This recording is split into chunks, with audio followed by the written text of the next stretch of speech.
नमस्कार दोस्तों, मैं तकवी, हमारे YouTube चैनल लाइफ अपडेट पे आपका स्वागत है। दोस्तों, आज हम चेक बाउंसिंग के पे चर्चा करेंगे। दोस्तों, चेक बाउंसिंग एक ऐसी चीज़ है जो हर आदमी के जीवन में एक बार ज़रूर घटित हुई होती है, चाहे उसका अपना चेक बाउंस हो चुका होता है या उसने किसी से सामने वाले से चेक लिया है, उसका चेक बाउंस हो चुका होता है। बॉस, हमें ये देखना है कि ये चेक किन किन कारणों से बाउंस हो चुका होता है।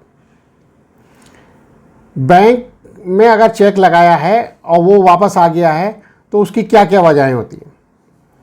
एक तो ये कि अगर चेक पे डेट सही नहीं डली है तो चेक बाउंस हो जाता है, या पोस्ट डेटेड चेक है और आपने पहले ही लगा दिया, जब भी बाउंस हो जाता है। या आपका बैंक में जो अकाउंट है वो किसी और नाम से है और चेक किसी और नाम से है। मतलब क्या होता है कि चेक कभी कभी छोटे नाम से ले लिया जाता है, उसमें सरनेम नहीं जुड़ा होता, और बैंक में अकाउंट जो है वो फुल नाम होता है, तो इस वजह से भी चेक बाउंस हो जाता है। तीसरा, कभी कभी ये होता है कि अमाउंट फिगर में और वर्ड में फ़र्क होता है, कि फिगर में कुछ और लिखा हुआ है और वर्ड में कुछ और लिखा हुआ है। कभी कभी तो ये ज़्यादातर ये होता है कि वो 50 पैसे का फिगर में तो लिखा हुआ है और वर्ड में जो है 50 पैसे ना लिख के वो पहले ही चेक बंद कर दिया जाता है कि ओनली लिख दिया, या सिग्नेचर मिक्स मैच हो रहे होते हैं इस वजह से, या सामने वाले के बैंक में अकाउंट में उतना पैसा नहीं होता जितने का उसने चेक दे दिया है, तो इनसफिशिएंट फंड से की वजह से भी चेक बाउंस हो जाता है। तो बॉस, ये तो कारण हो गए चेक बाउंसिंग के। इसमें एक दो कारण और हैं, मगर ये जो कारण हैं ये तो चेक बाउंसिंग के मेन कारण हो गए। अब हमें ये देखना है कि चेक लेते टाइम हमें किन किन सावधानियों को ध्यान में रखना चाहिए, क्योंकि अगर चेक बाउंस हो जाता है और अगर हम कोर्ट में जाते हैं तो वो हमें या हमारे वकील जो खड़ा होगा उसको क्या क्या सहूलतें हो सकती हैं अगर हम पहले इसे ध्यान दें। तो सबसे पहले बॉस एक चीज़ का ध्यान रखिए कि चेक जब भी किसी से ले तो उससे कहें कि वो अपनी राइटिंग में भर के दे, आपका नाम भी, अमाउंट भी, डेट भी, और वो सिग्नेचर करके देगा। और उसी टाइम उसके चेक के बैक साइड पे आपने किस पर्पस से चेक लिया है, यानी कि किसी चीज़ का एडवांस लिया है आपने, या आपने माल बेचा था तो उसकी इनवाइस के बदले, बिल के बदले आपने लिया है, या और किसी पर्पस से लिया है, तो उसका पर्पस जो होता है वो ज़रूर लिखवा लें। जैसे अगर इनवाइस के अगेंस्ट में है तो बिल नंबर, बिल अमाउंट और डेट अमाउंट और उसका देने वाले का साइन करा लीजिए। ये जो पीछे उसके साइन हुए हैं और पर्पस लिखा हुआ है, इसका आगे चल के बहुत बड़ा फ़ायदा आपको मिलेगा, अभी पता चलेगा आपको। तीसरा ये कि अगर उस टाइम चेक लेते टाइम आपको अमाउंट नहीं पता कि कितने अमाउंट का चेक हमें लेना है या भरना है, उतने कितना अमाउंट होना चाहिए, एग्जैक्ट नहीं पता चला क्योंकि बिल आएगा या जो भी है और चेक पहले ही आ रहा है, तो आपको क्या करना है कि वो जो अमाउंट भरवाना है, तो जब उसको पता चल गया कितने पैसे का है, तो वो जो बंदा है सामने वाला, अगर उससे आप जाके भरवा सकते हैं, वो अवेलेबल है, मतलब उसी शहर में है, वो आपके पास ही है, तो उससे जाके भरवा लीजिए कि भाई अब ये चेक आप अमाउंट भर दीजिए। और वो नहीं मिलता, मतलब वो दूर है या अवेलेबल नहीं है, तो उस अमाउंट को आप अपनी राइटिंग से मत भरिए, थर्ड पर्सन से किसी से भी भरवाइए। अपनी राइटिंग में उसमें कुछ भी मत भरिए, नहीं तो आपको थोड़ी बहुत दिक्कत हो सकती है, क्योंकि वो कुछ भी आगे चल के बोल सकता है। वो क्या क्या बोलेगा मैं हम अभी बताते हैं। तीसरा ये कि आप जब भी चेक किसी से लेते हैं, फर्स्ट ट्रांजैक्शन जब भी आपका हो तो कोशिश करिए कि उसका सिग्नेचर देखना पड़ेगा कि वो सिग्नेचर उसके सही है या नहीं है। तो चेक के साथ में उसके आधार कार्ड पे तो आजकल साइन होते नहीं हैं, पैन कार्ड पे होते हैं और ड्राइविंग लाइसेंस पे होते हैं। तो इन दोनों में से कोई सी भी चीज़ आप उससे ले लीजिए ज़ेरॉक्स, और उससे सेल्फ अटेस्ट करा के चेक के साथ में ले लीजिए, जिससे आपको उसका एड्रेस और चेक का जो साइन कर रहा है वो उसी के हैं या नहीं है, ये भी आपको फ़ायदा हो जाएगा। तीसरा बॉस, एक चीज़ ये आपको ध्यान रखनी है कि जब आपका ये ट्रांजैक्शन हो रहा है तो उसको एक एग्रीमेंट के उसमें कर लीजिए। वो एग्रीमेंट जब हो जाएगा तो उस एग्रीमेंट में उसका चेक नंबर भी आ जाएगा, उसका चेक का अमाउंट भी आ जाएगा। ये जो बेनिफिट आपको रहेगा ये आगे चल के बहुत बड़ा आपको फ़ायदा होगा। अगर चेक बाउंस हो जाता है तो आप पक्का ही है कि केस जीतेंगे, अगर एग्रीमेंट आपके पास है कि वो एग्रीमेंट बनवा लिया कि ये इस काम के लिए था और इतना का अमाउंट है, ये इस डेट का चेक है। ये दोस्तों, इसी के बीच में आपसे एक रिक्वेस्ट है कि हमारे इस चैनल को सब्सक्राइब करिए और अपने रिश्तेदारों और दोस्तों से भी बोलिए कि इसको सब्सक्राइब करें और हमारे वीडियो को अपने दोस्तों और रिश्तेदारों को शेयर करिए। अब ये चीज़ें तो हमारी हो गई सावधानियां में जब चेक लेते टाइम। अगर हमारा चेक बाउंस हो जाता है, हमने लगाया और चेक बाउंस हो गया, अब हमें क्या क्या करना है?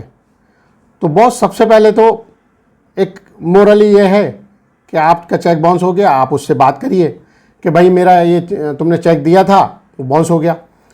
तो वो एक शरीफ आदमी होगा, उसको पैसे देना होगा, तो जिस वजह से चेक बाउंस हुआ होगा वो उसको क्लियर कर देगा। मतलब अगर सबसे ज़्यादा तो यही होता है कि बैंक में पैसा कम होता है या नहीं होता है, तो वो कहेगा यार पैसा नहीं था, अब मैं पैसा डाल देता हूँ, आप कल या परसों 1-2 दिन में चेक लगा दीजिए।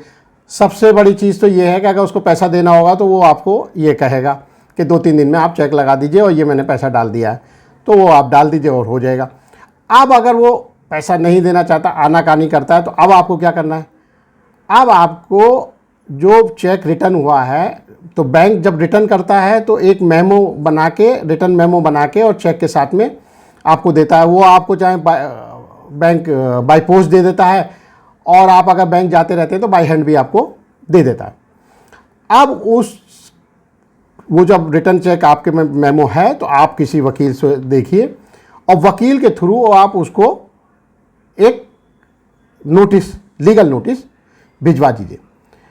लीगल नोटिस में उसको 15 दिन का टाइम दिया जाता है।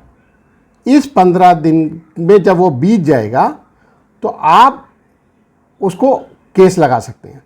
केस वो निगोशिएबल इंस्ट्रूमेंट एक्ट 1881 सेक्शन 138 में केस लगेगा आपका। इसमें अब आपको केस लगाना है और वो केस जब लगेगा तो कोर्ट उसको समन भेजेगा।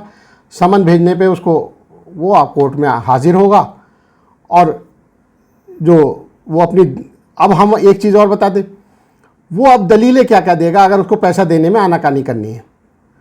और जो आपने सावधानियां हम जो कह रहे थे वो आपने अगर बढ़ती होंगी तो यहाँ उसकी दलीलें जो हैं वो धराशायी हो जाएंगी। वो सबसे पहले ये कहेगा कि ये चेक तो मेरा मिसप्लेस हो गया था, तो अगर उसने भर के दिया है तो मिसप्लेस को वाली बात ख़त्म हो गई। दूसरा, वो कभी कभी कहता है कि चेक मेरा रखा हुआ था, साइन करके मैंने रखा था, ये साहब आए और वो ये दराज में से निकाल के और फाड़ के ले गए। उल्टा वो आपको चोरी के मतलब इल्ज़ाम लगा देगा और हो सकता है वो पुलिस में रिपोर्ट भी कर दे। तो अगर आपने वो चेक उसके हाथ से भरवाया है, बैक साइड पे उसकी पूरी लिखवा लिया है और एक एग्रीमेंट भी बना रखा है, तो ये चीज़ों से उसका कुछ नहीं वो बिगाड़ सकता आपका। तीसरा, एक चीज़ की और सावधानी बरतने वाली बात है, जब भी आप चेक लें तो जिस मकसद से आपने लिया है, चाहे वो बिजनेस का है तो जिस बिजनेस अकाउंट का आपने बिल दिया है उसी के नाम से आप चेक लीजिए। कभी ऐसा ना करिए कि आपका ट्रांजैक्शन किसी और चीज़ में हो रहा था और चेक जो था आपने अपनी मिसिस के नाम से या किसी और के नाम से ले लिया। ऐसा ना करें, ना तो आपको आगे आने की दिक्कत हो सकती है। एक सबसे ज़्यादा ज़रूरी चीज़ ये है कि जब ये ऐसा लोग करते हैं तो अपने किसी भी घर वाले के बुज़ुर्ग के नाम से चेक ले लेते हैं। कभी भी बुज़ुर्ग के नाम से चेक ना लें, क्योंकि जब आपका चेक बाउंस हो जाएगा और कोर्ट में आना जाना लगेगा तो उस बुज़ुर्ग को कोर्ट में जाने आने में परेशानी होगी। तो ये चीज़ ना करें। अब वो जो दलीलें दे रहा है वो दलीलों में एक ये चीज़ भी कहेगा कि ये चेक तो मैंने स्टॉप पेमेंट करा दिया था, या ये भी कह सकता है कि ये तो अकाउंट ही पहले बंद हो चुका था, जब मैंने आपका ये चेक है उससे पहले तो मेरा अकाउंट ही ये बंद हो चुका। मगर इससे कुछ नहीं होगा। अगर आपका एग्रीमेंट है, चेक पे डिटेल है, उसके सिग्नेचर हैं, तो ये कुछ भी आपको परेशान नहीं कर सकते। हाँ, वो एक बार कोर्ट में आ जाएं, और कोर्ट में आने के बाद ये ज़रूर है कि इसमें थोड़ा सा टाइम लग जाता है, साल, 1.5 साल, 6 महीने, 1.5 साल में मतलब केस निमटता है ये। और इसमें ये है कि कोर्ट जो है वो आपको डबल, इसका जितना चेक का अमाउंट होगा वो डबल भी दिलवा सकता है। और मतलब अगर वो कुछ और, कोर्ट अगर और कुछ चाहता है तो उनको पैसा भी देना पड़ेगा और 2 साल की सज़ा भी होगी। इस सेक्शन में ये प्रावधान है। तो दोस्तों, अब हमें बस यही ध्यान रखना है कि जब भी हम चेक का ट्रांजैक्शन करें तो जो जो सावधानियां हमें बरतनी चाहिए वो पूरी बरतें। चेक सही तरीके से उससे लें, और जो पेपर वर्क हो सकता है वो पेपर वर्क करें, जिससे कि हमारे वकील जब वो खड़ा हो तो उसको किसी चीज़ की दिक्कत ना हो और आपका पैसा आपको मिल जाए।